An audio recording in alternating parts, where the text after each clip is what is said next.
rumah baru, malam pertama rasanya takut bener. Tapi kalau udah dengar adzan subuh, hilang rasa takut. Kenapa? Udah siap.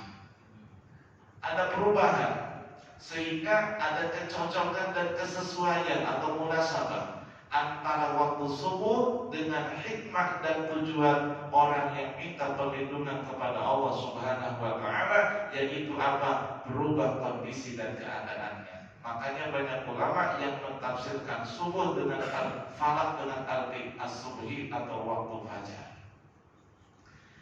Min syarri ma khalaq, berlindungnya kepada Allah dari apa? Min syarri ma khalaq, dari kejahatan atau keburukan, ma segala sesuatu, khalaq yang telah Allah ciptakan.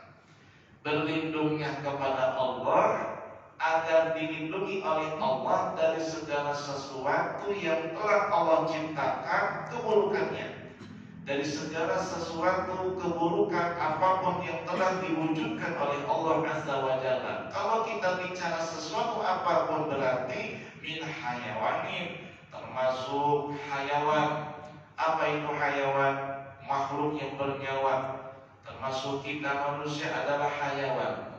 Maka kita jangan marah kalau disebut hayawan, karena kita ini makhluk yang bernyawa. Dan didefinisikan oleh ulama, manusia adalah hayawanun natik, makhluk bernyawa yang berakal. Baik hayawan yang mukallaf, balik lagi berakal, atau hayawan yang tidak mukallaf, tidak berakal, seperti binatang, seperti hewan, atau makhluk yang tidak bernyawa yang disebut dengan jamad. Jadi makhluk Allah itu ada dua, ada hayawan, ada jamad. Hayawan artinya makhluk yang bernyawa, manusia, jin, setan, malaikat, ini hayawan. Ada makhluk yang tidak bernyawa, namanya jamad. Pohon, tanah, udara, air, langit, bumi, itu semuanya jamad. Dan semuanya itu Allah ciptakan sisi positif dan negatif, kebaikan dan keburukan. Baik itu dari kalangan makhluk Allah yang hayawan, yang bernyawa, maupun yang jamad tidak bernyawa, ada potensi keburukan dan kebaikan masing-masing di antaranya. Nah, kita berlindung kepada Allah Subhanahu wa Ta'ala sebagaimana Allah ajarkan agar Nabi berlindung kepada Allah Subhanahu wa Ta'ala adalah dari seluruh keburukan dan kejahatan apapun yang telah Allah ciptakan, baik itu kejahatan manusia, keburukan manusia, kejahatan hewan ataupun binatang, kejahatan ataupun keburukan makhluk-makhluk atau benda-benda yang tidak bernyawa. Min syarri ma khalaq. Jadi kalau kita renungi kalimat min syarri ma khalaq, berarti termasuk penyakit. Kita berlindung dari penyakit. Kemarin musim corona, pandemi Covid, sekian tahun, ngapalin al-falaq udah cukup. Qul a'udzu birabbil falaq min syarri ma khalaq. Udah masuk tuh min syarri ma khalaq.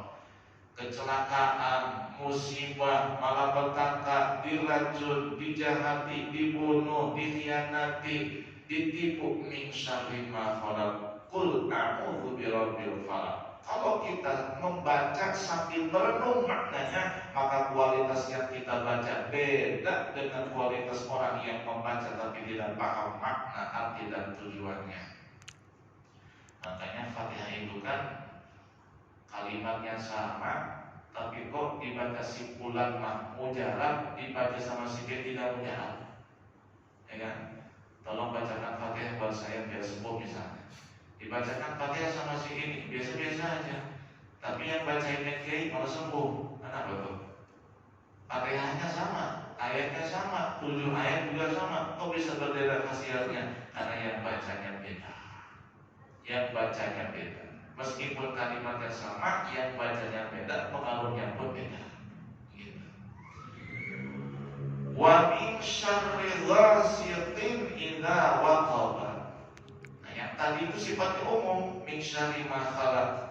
Sedangkan 3 ayat berikutnya itu sifatnya khusus. Nah, kenapa? Kok disebutkan yang khusus, padahal yang umum sudah disebutkan sebelumnya. Min syarri ma khalaq.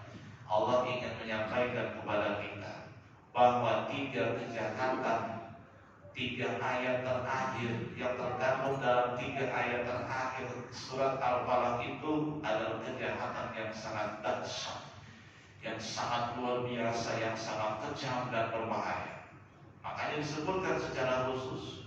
Karena kadang-kadang begitu, ketika Allah mengeneral, ya, menguniversalkan, menyampaikan sesuatu secara umum, lalu kok disebutkan hal-hal yang khusus setelahnya. Ini menunjukkan bahwa hal yang khusus tersebut memiliki kelebihan dibandingkan yang lain. Perbandingannya begini.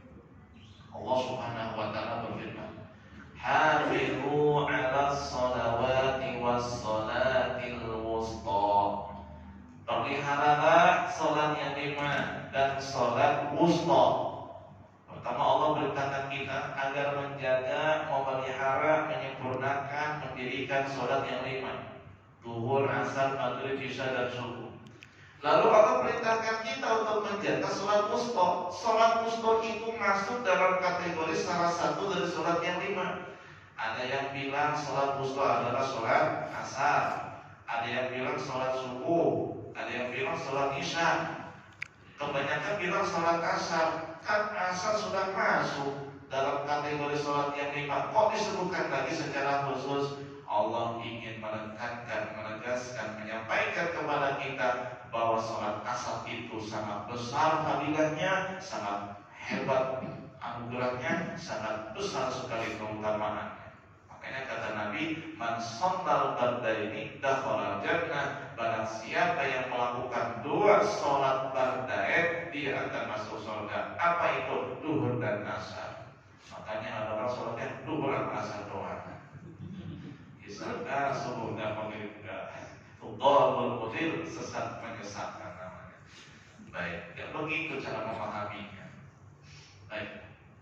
Di sini juga sama. Nanti Allah sebutkan 3 keburukan. Wa min syarril ghasiqin idza waqab, wa min syarrin nafatsati fil 'uqad, wa min syarri hasidin idza hasad. Ini 3 nih. Ghasiq idza waqab, nafatsati fil 'uqad, hasid idza hasad. Ini 3 keburukan yang sangat amat besar dampak dan pengaruhnya bagi kita. Makanya Allah sebut secara khusus setelah Allah sebutkan keburukan yang umum dalam ayat wa min syarri ma khalaq. Apa artinya ghasiq dan apa maknanya idza waqab? Wa min syarri, dan dari keburukan. Ghasiqin, ghasiq ada yang mentafsirkan dengan arti lain itu malam. Jadi wa min syarri ghasiqin, dan dari kejahatan atau keburukan yang ada di malam hari. Idza waqaba ay idza aqama, ketika malam telah diselimuti oleh kegelapan. Ada juga ulama yang mentafsirkan ghasiq itu adalah qamar, bulan. Wa min syarril ghasiqin ay wa min syarril qamari, dan dari keburukan rembulan. Idza waqaba ay idza ghaba, tatkala ia telah terbenam, tatkala ia telah hilang. Tentu para ulama tidak serampangan dan tidak asal-asalan ketika memilih tafsir ghasiq adalah malam ataupun memilih tafsir ghasiq adalah bulan.